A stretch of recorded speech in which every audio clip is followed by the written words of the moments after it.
अवगुण मेरे बाप जी बख्शो गरीब नवाज, जो मैं पूत कपूत हूँ तुम ही पिता को लाज। मेरे परम पिता मेरे हृदय मंदिर के आराध्य साहब कबीर के पावन चरण कमलों में कोटि कोटि बंदगी करते हुए पूज्य संत समाज और साहब के नेमी प्रेमी सभी भक्तजनों को सप्रेम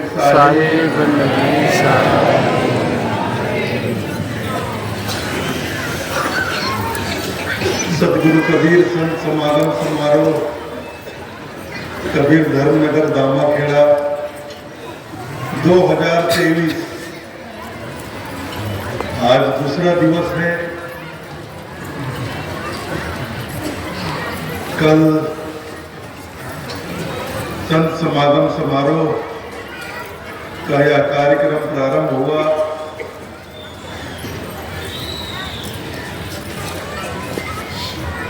आप हम सब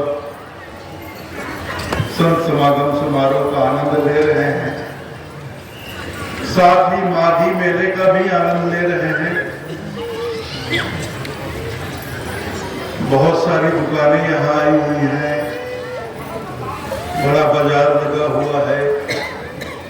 बच्चों के मनोरंजन के लिए भी काफी झूले, ट्रेनें, बहुत सारी चीजें लगी हुई है।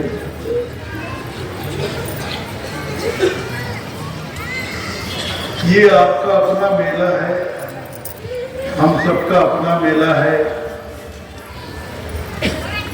तो जैसे घर अपना होता है तो घर की व्यवस्था बनाए रखना भी अपनी जिम्मेदारी होती है। तो मेला अपना है तो मेले की व्यवस्था बनाकर रखना ये भी हम सबकी ही जिम्मेदारी है। जिम्मेदारी बनाए रखने के लिए कोई ठेकेदार खड़ा नहीं होगा। हर व्यक्ति को अनुशासन में रहना है, अपनी जिम्मेदारी को समझना है और मेले की व्यवस्था को बनाकर रखना है। किसी भी तरह के अफवाहों में नहीं आना है, किसी भी तरह के अफवाहों में ध्यान नहीं देना है। यदि आपके साथ कुछ गलत होता है, कोई कुछ गलत करता है, तो आप सीधे उससे मत उलझिए। आजकल सबके पास मोबाइल फोन है। अगर कोई आदमी कोई गलत हरकत करता है, गलत व्यवहार करता है, तो आप अपने मोबाइल के वीडियो रिकॉर्डर में उसका वीडियो बना लीजिए या फोटो खींच लीजिए। आप सीधे यहाँ पुलिस प्रशासन अपनी सेवा दे रही है।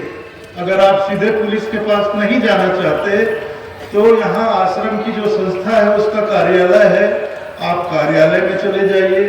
वहाँ पदाधिकारी बैठे हैं, कार्यकर्ता, बहुत से कार्यकर्तागण आपके आसपास पूरे मेले में घूम रहे हैं, उनसे बात करिए। लेकिन कोई गलत कर रहा है तो उसे अनदेखा मत करिए।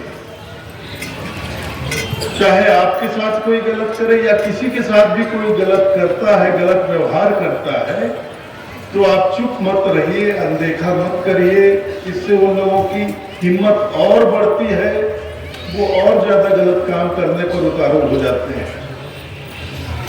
यहाँ जो बाजारें लगी हुई हैं, दुकानदार आए हुए हैं, ये वर्षों से आ रहे हैं, वर्षों से आ रहे हैं और ये सब भली भांति जानते हैं कि यह मेला संत समागम का मेला है, मनोरंजन का मेला नहीं है।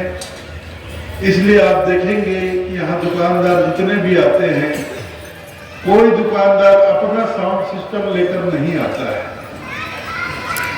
आप किसी और मेले में जाकर देखिए तो जितनी दुकानें होंगी उतने साउंड सिस्टम होंगे। हर दुकानदार, हर झूले वाला, हर चकरी वाला अपना अपना साउंड सिस्टम लगाकर रखता है और फुल साउंड में अपना स्पीकर बजाता है। इतना चिल क्यों होता है? अभी देखिए यहाँ हजारों लोग हैं इस मेले में, लेकिन फिर भी कितनी शांति है। ऐसा किसी और मेले में आपने देखा? और भी मेले आप लोगों ने देखे होंगे, लेकिन ऐसा और कहीं देखा आपने कि हजारों लोग हों, इतनी दुकानें लगी हों, फिर भी इतनी गहन शांति? ये सब इसलिए होता है कि हर व्यक्ति अपनी जिम्मेदारी को समझता है, लेकिन कुछ गलत तरह के लोग भी चले आते हैं। जहां भीड़ जुटती है वहां कुछ गलत तरह के लोग भी आ जाते हैं भीड़ का फायदा उठाने के लिए। जैसे कुछ जेब कतरे आ जाते हैं, कुछ मनचले लोग आ जाते हैं। तो ऐसे लोगों से आपको सावधान रहना है, बचकर रहना है। और आप लोग संत समागम मेले में आए हैं, मैं माताओं बहनों से कहूंगा कि किसी की शादी की पार्टी नहीं है, किसी की बर्थडे पार्टी नहीं है, तो ज्यादा अपने कीमती आभूषण पहनकर घूमे फिरे ना। एक तो लाया ही मत करो। मेले ठेले में आते हो, कीमती आभूषण लेकर आया ही मत करो। अनावश्यक ज्यादा रुपया पैसा भी मत लाया करो, जितनी जरूरत हो उतनी ही लाया करो। और बहुत महंगा मोबाइल अगर रखते हो तो उस पर ध्यान रखो, क्योंकि आजकल जेब कतरों का सबसे पहले टारगेट आपका मोबाइल फोन होता है। मोबाइल फोन आपकी जेब से बहुत आसानी से वो लोग निकाल लेते हैं, और जब आपका मोबाइल फोन गायब हो जाता है ना, फिर आपको बहुत दुख होता है। किसी अपने का चले जाने का इतना दुख नहीं होता। आज के जमाने में किसी का मोबाइल फोन चला गया तो बहुत दुख होता है, क्योंकि वो मोबाइल फोन ही नहीं जाता, उसमें उसकी बहुत सी कहानियां चली जाती हैं, उसके जीवन की कहानी।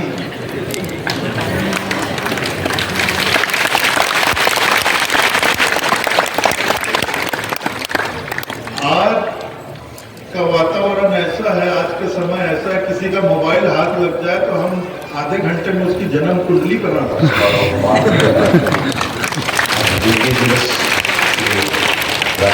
सभा में आरती का समय है। और दूसरा बड़ा टारगेट है आरती के लिए भैया आज के डेट में 60,000 रुपया तोला चल रहा है सोना। एक तोले की बाली भी किसी के हाथ लग गई तो 60,000, चोर बाजार में भी बेचे तो 30,000 आधे कीमत में तो मिल ही जाएगी। इसलिए कहता हूँ हर साल ये औपचारिक बातें हैं, तो कुछ औपचारिक सूचनाएं जानकारी आपको दे देना चाहता हूँ। आपको जहां भी स्थान मिला हो रहने के लिए, और आप लोग सबसे कीमती सामान क्या लाते हैं पता है? जो आपके लिए सबसे अधिक कीमती, आपके छोटे छोटे बच्चे।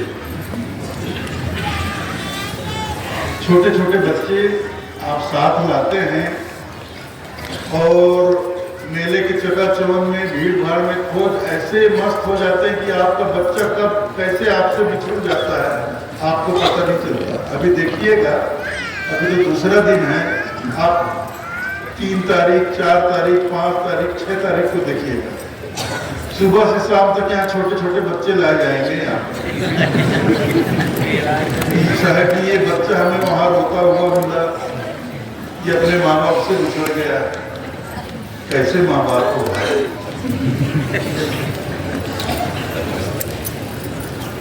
तो अपने बच्चों को सबसे ज्यादा संभाल कर रखिए। और दूसरी सबसे बड़ी कीमती चीज है आपका स्वास्थ्य।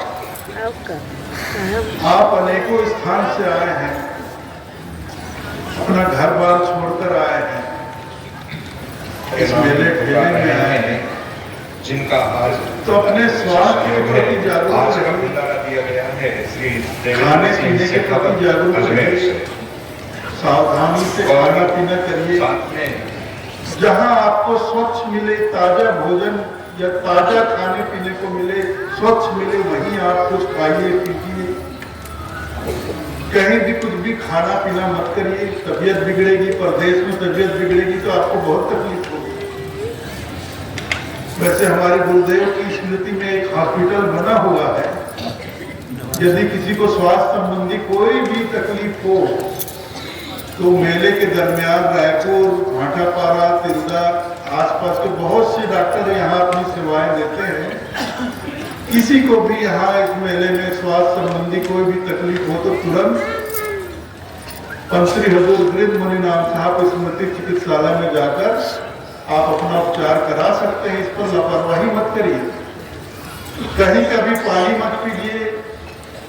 पीएचई विभाग के द्वारा आपके लिए पेयजल की व्यवस्था की गई है, जगह जगह नल लगाया गया है।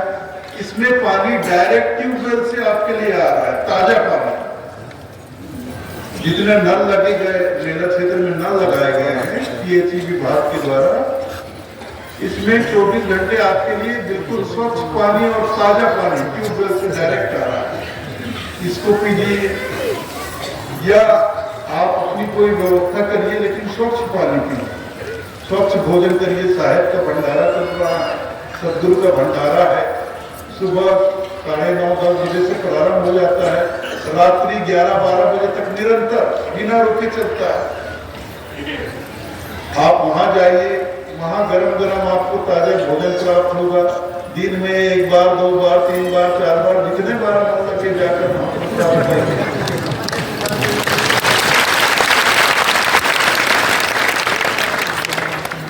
साहेब का प्रसाद है, सदगुरु का प्रसाद है। इसमें कोई रोक तो थोड़ी है कि दिन में 1 ही बार मिलेगा कि 2 ही बार मिलेगा।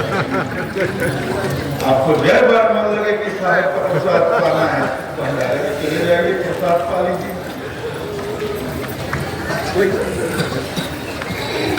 तो संभल कर रहिए, ये मेला है और मेला है तो ठेला भी हो, तो ठेला हो तो मेला भी हो। आपको सावधान रहना है, सतर्क रहना है, खुद को संभालना है, बाल बच्चों को संभालना है, अपने स्वास्थ्य को संभालना है, अपने सामान जो लेकर साथ आए उनको भी संभालिए, कहीं भी इधर उधर मत छोड़ दीजिए। तो ये कुछ जरूरी बातें हैं जो हर साल मैं बोल देता हूँ एक बार, हालांकि आप लोग ध्यान नहीं देते हैं, फिर भी मैं बोल देता हूँ। मेरे बोलने के बाद बहुतों के मोबाइल फोन गायब हो जाते हैं, बहुतों के बच्चे बिछड़ जाते हैं, यहाँ आते हैं बेचारे छोटे छोटे बच्चे। और मैं बताऊँ आपको, 4-4 घंटे कोई लेने नहीं आता है। पिछले बरस पूर्णिमा के पूर्णमासी के दिन में पूरा दिन यहाँ बैठा रहा। एक छोटी सी बच्ची यहाँ लाई गई थी, 3 साल 4 साल की रही होगी। मैं 6 घंटे यहाँ तक 6 घंटे तक उसको लेने कोई नहीं आया। कैसे माँ बाप करना है? ऐसा नहीं होना चाहिए। अगर इस साल ऐसा हुआ तो जब्त कर लिया जाएगा।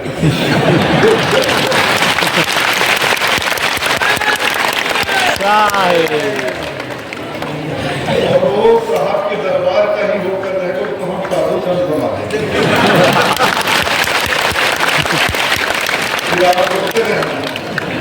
मेरे बच्चे को साधु बना दिए, हम देने वाले नहीं हैं।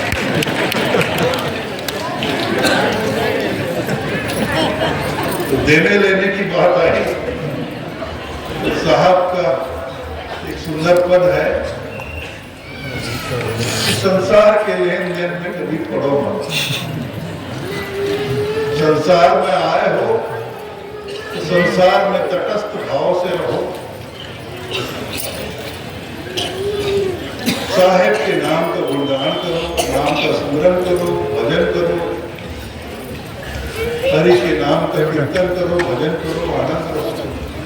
जहाँ लेन देन का क्रम प्रारंभ हुआ, जीवन में बहुत सारे कष्ट, संकट, तकलीफें, दुख, तनाव ये सब आने शुरू हो जाते हैं। ये लेन देन का काम बड़ा ही मतलब परेशानी भरा।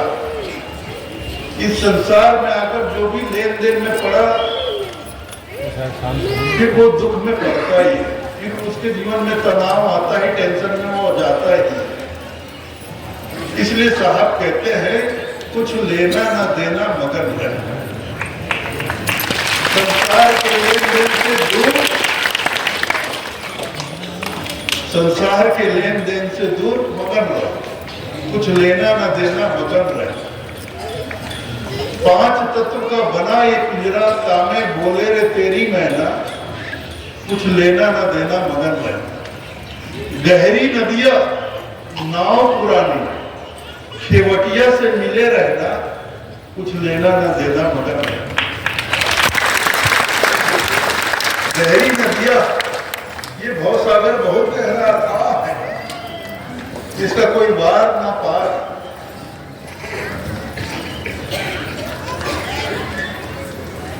इसका वार न पार, इतना था। और हमारी जो नैया है वो पुरानी हो चली। कितने जन्म हो गए, अनंत जन्म हमारे बीत गए इस भवसागर में। तो अनंत जन्मों से हम इस भवसागर में गोते लगा रहे हैं, तो निश्चित रूप से हमारी नैया पुरानी होकर जीर्ण शीर्ण हो गई।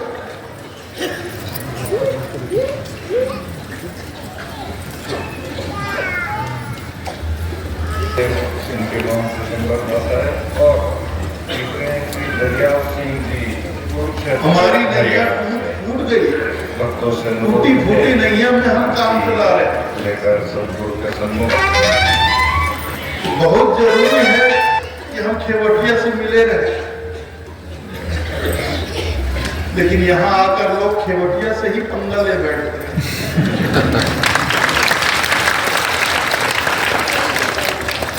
खेवटिया से ही दूर भाग। जो खेवटिया उसकी नैया को पार लगाएगा, उस खेवटिया से ही लोग दूर भागते हैं, जबकि उसको खेवटिया से मिलकर रहना चाहिए। खेवटिया कौन है? हमारे सदगुरु साहेब हैं। अरे वही तो इस भवसागर की कड़ियार है, और कौन है?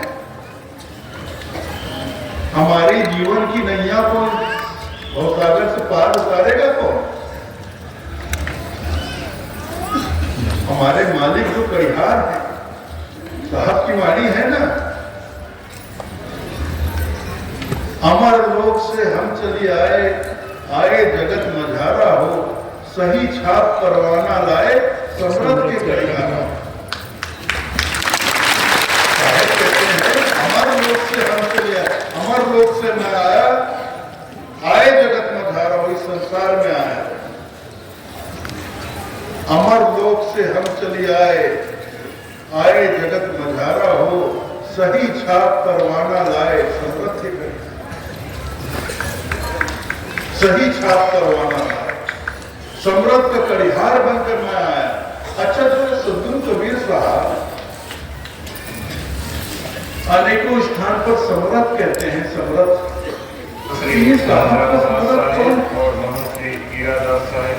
हमारे लिए तो हमारे बल्कि छोड़ सदगुरु साहब भी समृद्ध कोर्स से, फिर ये साहब के समृद्ध कौन होगा?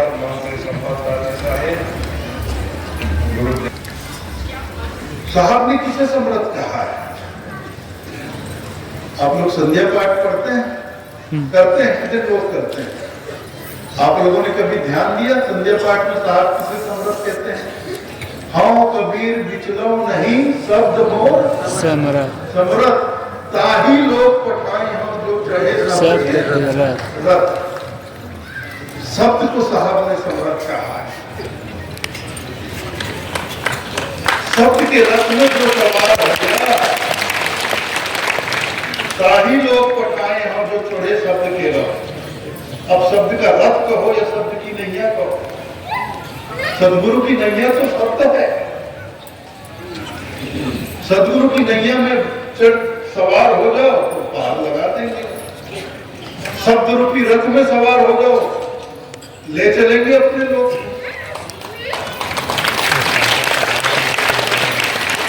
लेकिन बात वही है ना, लगन होनी चाहिए, लगन। सदगुरु के प्रति लगन होनी चाहिए।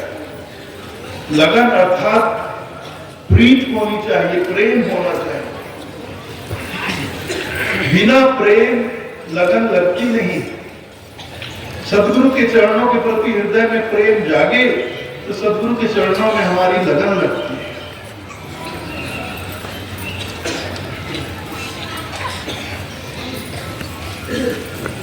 ज्यों लोहे के प्रीत से चुंबक लेत उठाए, ऐसा शब्द कबीर का ज्यों लोक ले जाए। ज्यों लोहे के प्रीत से चुंबक लेत उठाए, चुंबक लोहे को उठा लेता है, दूर से ही उठा लेता है। क्यों? क्योंकि लोहे में चुंबक के प्रति प्रीत है, प्रेम है, लगन है। सोने को चुंबक के नीचे रखो, ऊपर से ही क्या, उसके ऊपर चुंबक को रख दो, रखकर उठाओ तो भी सोना वही रह जाएगा, उठेगा नहीं। सोना इतना कीमती है, लोहे से कितना कीमती है, लेकिन सोने के भीतर चुंबक के प्रति प्रीत नहीं है, लेकिन प्रीत लोहे में है। ज्यों लोहे के प्रीत से चुंबक ले उठाए, ऐसा शब्द कबीर का ज्यों लोक ले जाए। ऐसी लगन, ऐसा प्रीत, ऐसी प्रीत, ऐसा प्रेम हमें अपने सद्गुरु के चरणों के प्रति और शब्द के प्रति होनी चाहिए। तब वह शब्द रूपी रथ, शब्द रूपी नैया हमें भव सागर से पार उतार देगा, या शब्द रूपी रथ में सवार होकर हम अपने लोक को चले जाएंगे। इसके बिना काम नहीं करते। तो संसार के लेन देन के चक्कर में पड़कर ये कार्य ना भूलें कि हमें सद्गुरु के चरणों में प्रीत लगानी है, लगन लगानी, हमें सद्गुरु की भक्ति करनी है।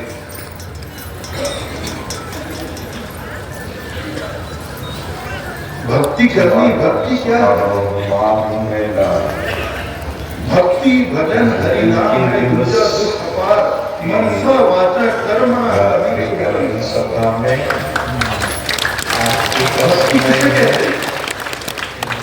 और हम कि रोज जाकर भक्ति के लिए भक्ति है, किसी के आश्रम में जाकर रोज झाड़ू मारा हो, ये भक्ति है। ये तो सेवा हो गई, कहीं जाकर काम कर दी, ये सेवा हो गई। कहीं रोज सभा मंडप में बैठ के सत्संग चल रहा है, बैठ के सुन ली, ये तो आपका सत्संग भजन कीर्तन सुनना होगा। भक्ति क्या है?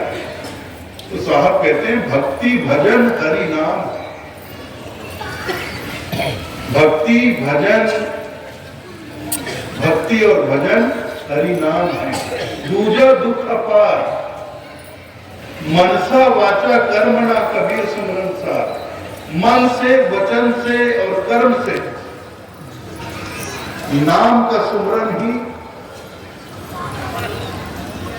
भक्ति है, नाम का सुमरन ही भजन है। तो नाम मिलता है हमें सद्गुरु से, नाम मिलता है सद्गुरु से। वैसे तो हर मनुष्य के जीवन में 7 गुण होते हैं, लेकिन आज मैं इस विषय पर नहीं जाऊंगा। लेकिन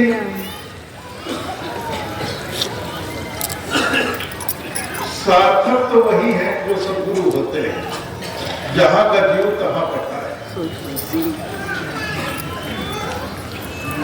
वैसे तो कहा जाता है प्रथम गुरु माता पिता को कहा जाता है, जो रघुवीर के दाता होते हैं।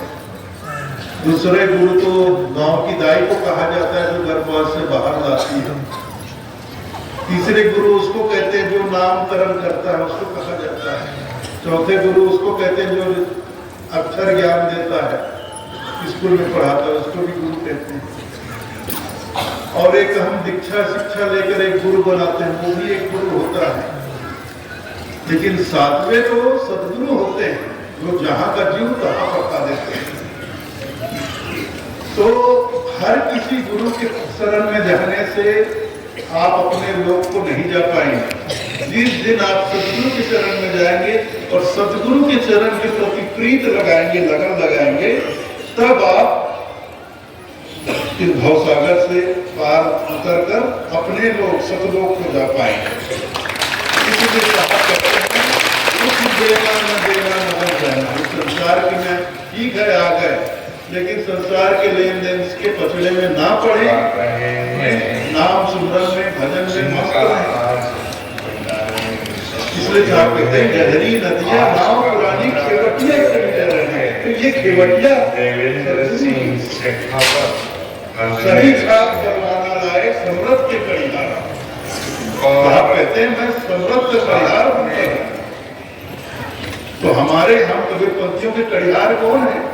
हम कबीरपंथियों की नैया को पार लगाने वाले कौन हैं? हमारे मालिक, हमारे परम पिता बंदी छोड़ कबीर हैं।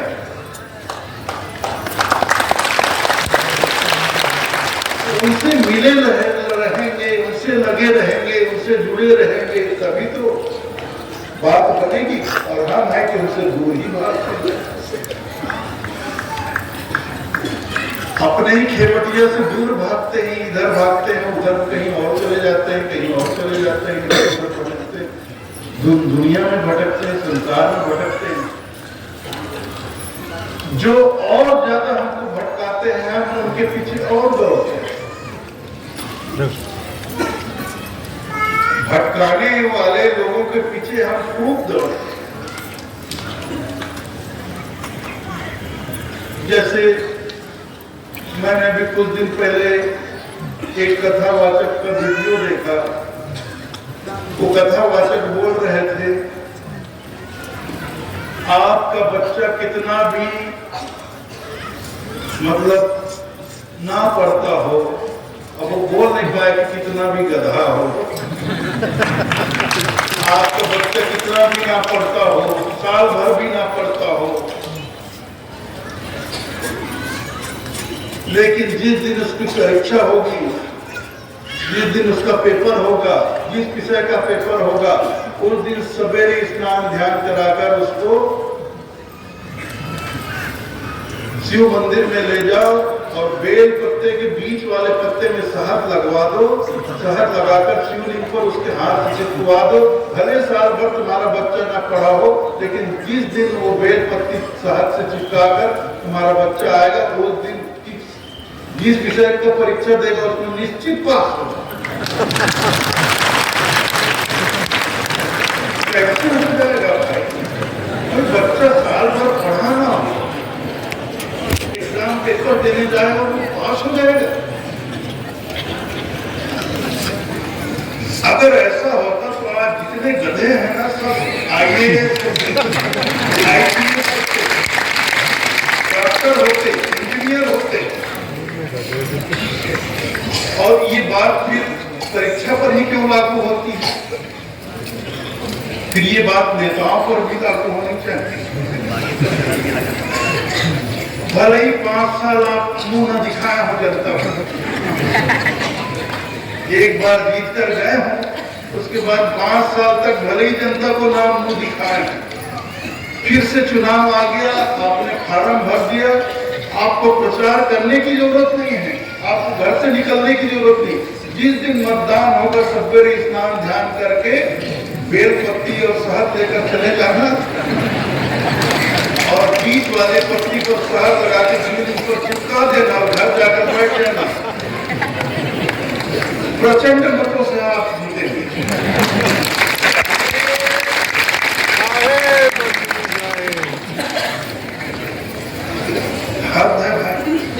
और मैं देखता हूँ ऐसे कथाकारों के पंडाल में भीड़ है, हजारों लाखों की भीड़ है, और भीड़ में 90% लेडीज है।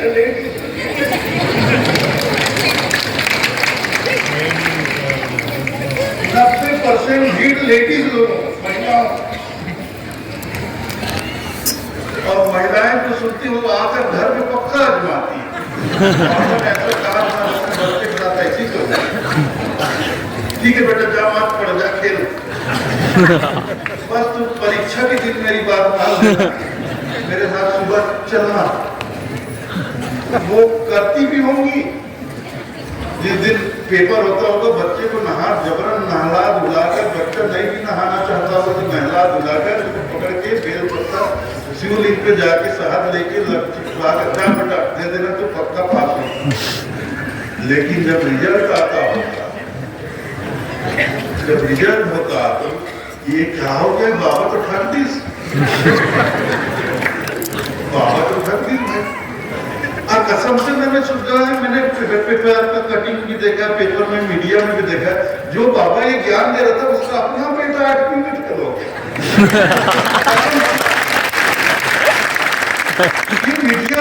मीडिया वाले ये दिखा रहे थे, अखबारों में छपा था कि ये टोटका जो बाबा बताता है उसका अपना बेटा 8वीं में फेल, और दुनिया को ज्ञान बता रहा है, टोटका बता रहा है कि ऐसा करोगे तो बच्चा पास, ऐसा करोगे तो तुम्हारा ये संकट दूर, ये करोगे तो तुम्हारा धंधा अच्छा चलने लगे, ऐसा करोगे तो तुम्हारी बीमारी ठीक हो जाएगी, ये करोगे तो ऐसा हो जाएगा, वो करोगे तो ऐसा हो जाएगा।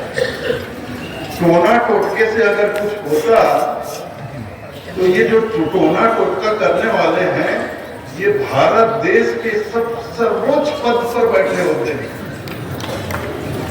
सर्वोच्च पद पर इनको सरकार, भारत देश की सरकार, और ये सब किसमें होते मालूम? डिफेंस में, सुरक्षा विभाग में। वहां दिल्ली में बैठा कर इनको रखा जाता है, पाकिस्तान पे टोटका कर दो, एलओसी बॉर्डर पे टोटका कर दो, उधर से कोई घुसी मारता, कैसी घुसे वहीं खत्म हो जाए, चीनी घुसपैठी मत घुस पाए।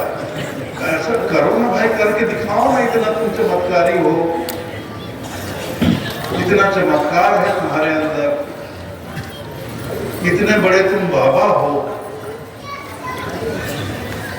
ऐसा करने से वैसा हो जाता है, ऐसा करने से वैसा, तो तुम जिस देश में रहते उस देश का भी भला कर दो बाबा।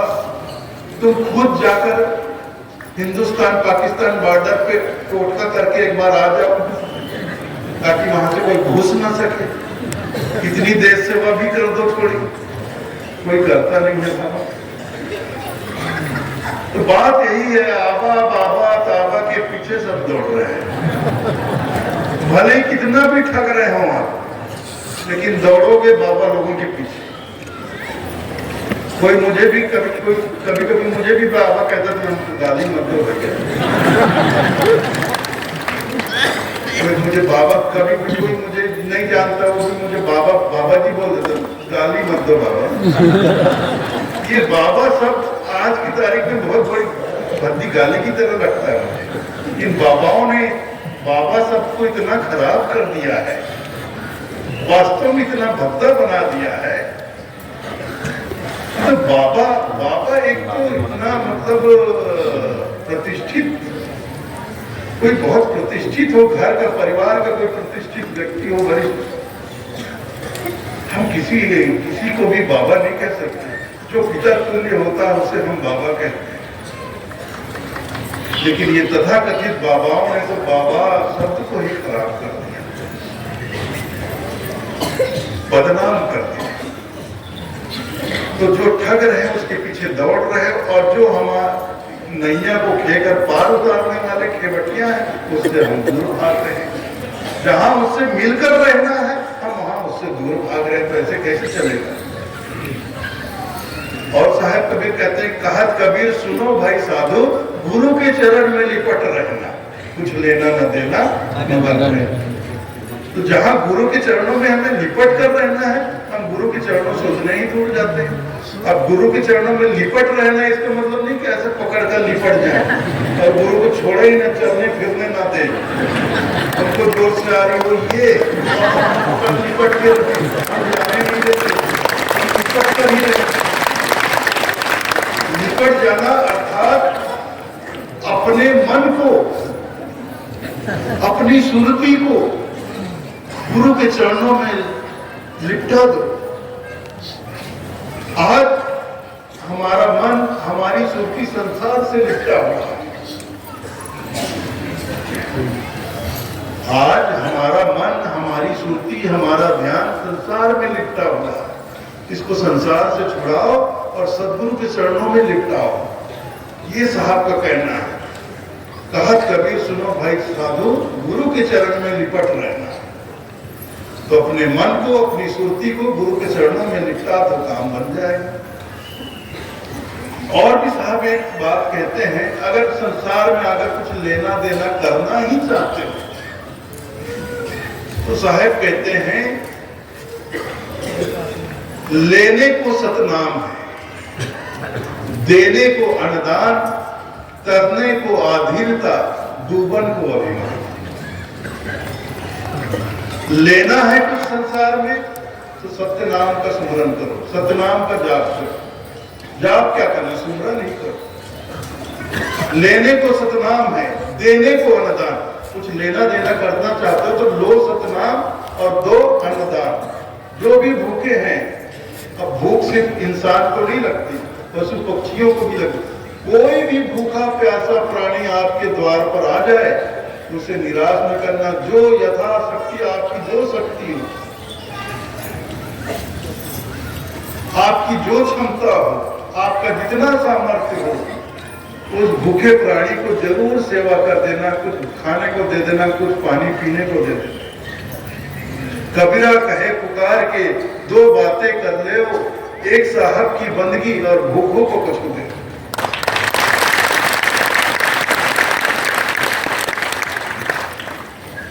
एक साहब की बंदगी करो। कबीर साहब हमारे बंदी छोड़ कहते हैं, कबीरा कहे पुकार के दो बातें कर लो। जीवन में कुछ और करो या ना मत करो, दो काम जरूर कर लो। एक साहब की बंदगी और दूसरा भूखों को कुछ देना सीखो। साहब की बंदगी करना सीखो और भूखों को कुछ देना, खिलाओ। इससे बड़ा पुण्य, इससे बड़ा लाभ और कुछ नहीं।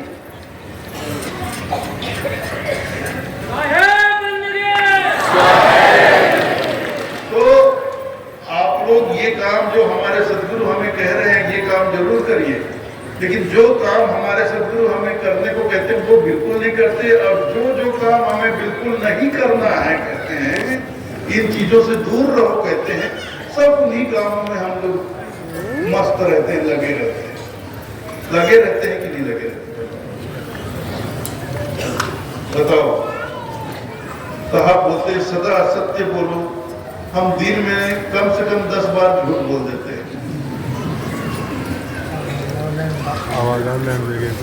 साहब कहते हैं चोरी मत करो, लेकिन हम चोरी करना छोड़ते नहीं।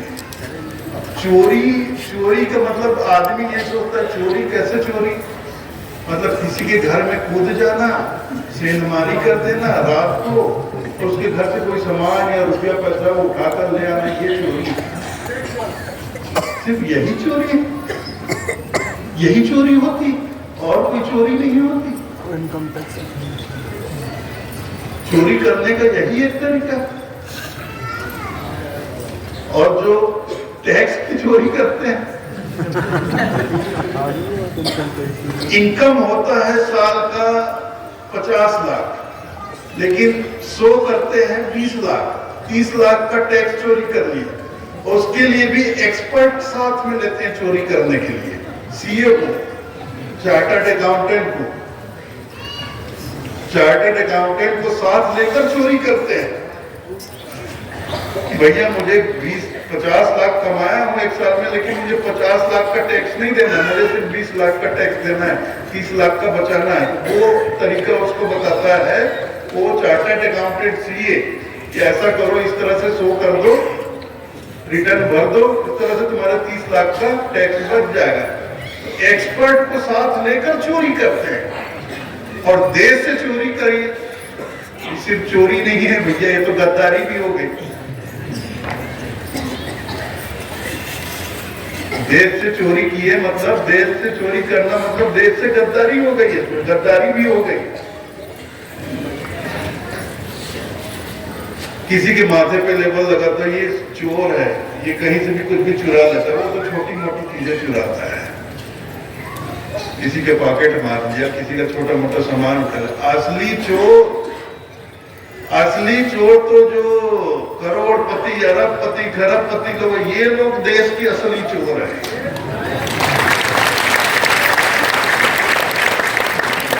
ये लोग देश का टैक्स चोरी करते हैं, वो भी लाख 2 लाख में नहीं, करोड़ों में चोरी करते हैं ये लोग। और चोरी करके भी ये लोग सफेद पोश बने रहते हैं, सफेद पोश बने रहते हैं।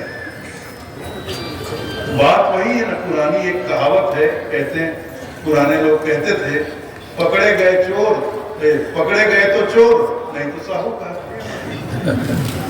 जो पकड़ा जाता है वही चोर होता है भैया, जो नहीं पकड़ा गया वो साहूकार ही रहता है। चोरी वो भी करता है, लेकिन जब तक नहीं पकड़ा गया वो साहूकार बना रहता है। कितने लोग चोरी करते हैं। साहब कह रहे हैं चोरी मत करो, हम जीवन में चोरी किए जा रहे हैं। तो जो मत करो कह रहे हैं साहब, वही सब हम किए जा रहे हैं, और जो करो कह रहे हैं वो हम कर नहीं रहे। साहब कह रहे हैं लेने को सतनाम है, सतनाम का सुमरन करो। सुमरन कोई कर नहीं रहा। कौन कर रहा है सुमरन? कोई नहीं कर रहा है जी, एक आदमी भी नहीं करता। मुंह से सतनाम सतनाम बोलना ये तो जाप हुआ, ये सुमरन थोड़ी हुआ। सुमरन तो सुरती से होता है। सुमरन सुरती लगाए के मुख से कछु ना बोल, बाहर के पट बंद कर भीतर के पट खोल। मुंह से सतनाम सतनाम बोलना ये कब तक बोलोगे भैया? हर आदमी की एक क्षमता होती है, 2 घंटे 4 घंटे 6 घंटे 8 घंटे 10 घंटे 12 घंटे। कोई बहुत क्षमता वाला है 24 घंटे 48 घंटे 2 दिन 4 दिन 5 दिन 6 दिन बोल देगा सतनाम सतनाम बिना रुके। उसके बाद तो उसका शरीर जवाब देने लगेगा, कमजोरी आने लगेगी, प्यास लगने लगे, पानी पीने लगा तो उसका जाप खंडित, भूख लगने लग गई, भोजन रोटी खाने बैठा उसका जाप खंडित, नींद आने लग गई सो गया उसका जाप खंडित। जाप तो हमें करना ही नहीं है, हमें तो सुमरन करना है। तो सतनाम का सुमरन लेना है तो सतनाम को धारण करो और उसका सुमरन करो, और देना है तो अन्नदान, अन्न का दान करो। भूखों को कुछ खिलाओ, और चाहे भूखा कोई भी हो, पशु पक्षी प्राणी छोटा कीट पतंग भी हो, चींटियां भी तुम्हारे आंगन में निकल गई, थोड़ा सा उसमें चीनी बिखरा दो, शक्कर डाल दो, लो भाई तुम भी खाओ। मालिक ने मुझे बहुत कुछ दिया, मालिक की कृपा से मेरे पास है, तो तुम भी खाओ, मेरे साथ तुम भी खाओ। मैं खा रहा हूं, मेरे साथ तुम भी खाओ, लो। चींटी घूम रहे हैं आंगन में, थोड़ा सूरज शक्कर वहां पे डाल दो, लो भाई। तेरे अंदर भी वही प्राणी बैठा है, हर घट में वही प्राणी मतलब परमात्मा का वास है। तो तेरा शरीर क्यों भूखा रहे? ले तू भी कुछ खा, उसके लिए भी थोड़ा दाना डाल दो। कोई चिड़िया आ जाए, कोई पशु पक्षी आ जाए, चूहा आ जाए, तो चूहे मारने की दवा मत लगाओ। चूहा मारने की दवा मत लगाओ, यहाँ से निकलता है, इस रास्ते पे रख देता हूँ चूहा मारने की दवा नहीं। वो जिस बिल से निकलता है, अपनी गेहूं की बोरी उसके बिल के पास रख दी। कर पाओगे? कर पाओगे? नहीं कर पाए तो आग कभी फंसती हो।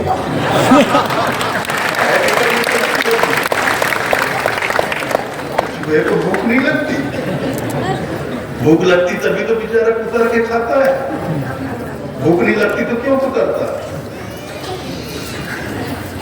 चूहा तुम्हारे घर में रहता है, तुम भर पेट खाना खा रहे हो, चूहा तुम्हारे घर में ही रहता है, तुम्हारे घर का सदस्य है वो। अब वो बेचारा भूखा मर रहा है, तुम उसको थोड़ा गेहूं भी नहीं खिला रहे हो, चावल नहीं खिला रहे हो, कुछ नहीं खिला रहे हो। तो जैसे तुम खाते पीते हो, भोजन के समय में सवेरे नाश्ता करते हो, दोपहर को भोजन करते हो, रात को भोजन करते हो, वैसे थोड़ा तो बिल के पास वैसे सवेरे नाश्ता बनता है, थोड़ा नाश्ता रोटी, एक रोटी का आधा टुकड़ा वहां भी रख दो। भोजन के टाइम में फिर से थोड़ा चावल रख दो। रात को कुछ भी पकाते हो तो थोड़ा सा उसके लिए भी दे दो। भाई तुम्हारे ही घर में रहता है ना, हो सकता है किसी जन्म का रिश्ता रहा हो।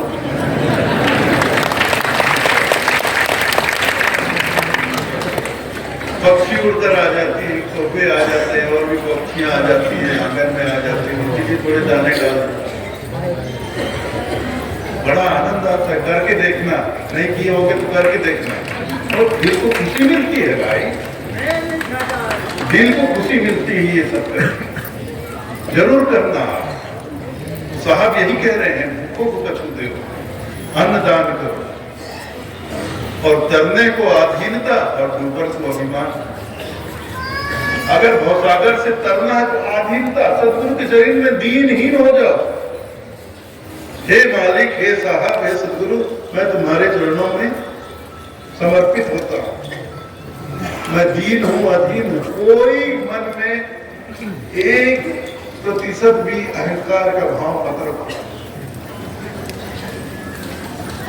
1% वो सदगुरु है, सदगुरु से ही हमें नाम प्राप्त होगा, और जो सदगुरु से नाम प्राप्त होगा उसका हमें सुमरन करना पड़ेगा।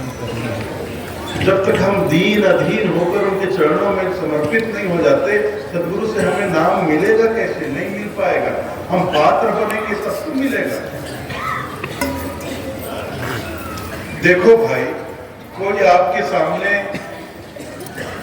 एक टूटा हुआ बर्तन लेकर आए, टूटा हुआ बर्तन, टूटा हुआ हो, लेकर आया और आपसे कहे मुझे थोड़ा पानी दे दो। आप ठीक है, आप नहीं देखे, आप पानी लेकर लोटे में, जग में पानी लेकर आ जाओगे, लेकिन डालते वक्त जैसे अरे इसका बर्तन तो टूटा है, आप रुक जाओगे, नहीं डालोगे, क्योंकि आपको पता है अगर मैंने इसको पानी दिया भी तो नीचे जमीन पर गिरेगा, इसे तो कुछ भी नहीं मिलेगा। लेकिन कोई सुपात्र लेकर आता है, सही पात्र लेकर आता है, आपसे पानी मांगेगा पीने के लिए, तो आप बहुत प्रेम से उसे लोटे में या जग में पानी घर से लेकर आएंगे, और जो पात्र वो रखा है अगर वो सही है, सुपात्र है, तो आप उसको पानी उड़ाकर या भरकर आप दे देंगे। तो पात्र, सदगुरु के समक्ष पात्र होकर जाना पड़ता है भाई, पात्र बनना पड़ता है। सदगुरु के से नाम दीक्षा, नाम पाना है तो पात्र बनो ना। बिना पात्र के, अब सदगुरु तो दयालु है, कृपालु है, तो बंदी छोर है, वो देखते थोड़ी है कि कौन पात्र है कौन सुपात्र है, वो तो दे देते हैं सब, बिना भेदभाव के दे देते हैं। तो जिसका पात्र सही है उसका पात्र भरता है, जिसका पात्र टूटा है वो कोरा ही रह जाता है, खाली का खाली रह जाता है, कुछ भी उसके हाथ में नहीं आता।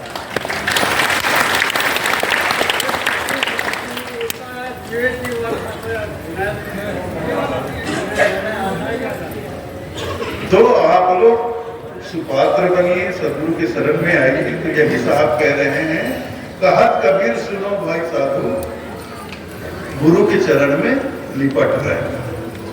गुरु के चरणों में मन से, श्रुति से लिपट कर रहिए, लिपट कर रहेंगे, तब आप कृपा पात्र बनेंगे, सुपात्र बनेंगे।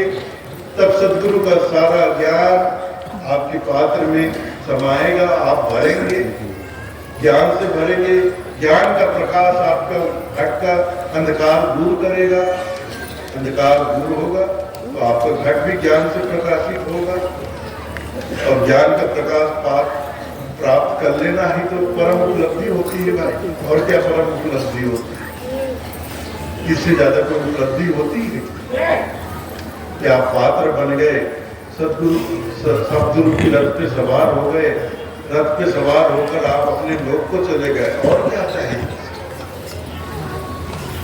तो आप सुपात्र बनिए, पात्र बनिए, और सदगुरु के चरणों में लगन लगाए। तो आप सब लोगों ने मेरी बातें बहुत ध्यानपूर्वक सुनी, प्रेम पूर्वक सुनी, इसके लिए मैं आप सभी का हृदय से आभारी हूँ। इतना ही कहकर आकर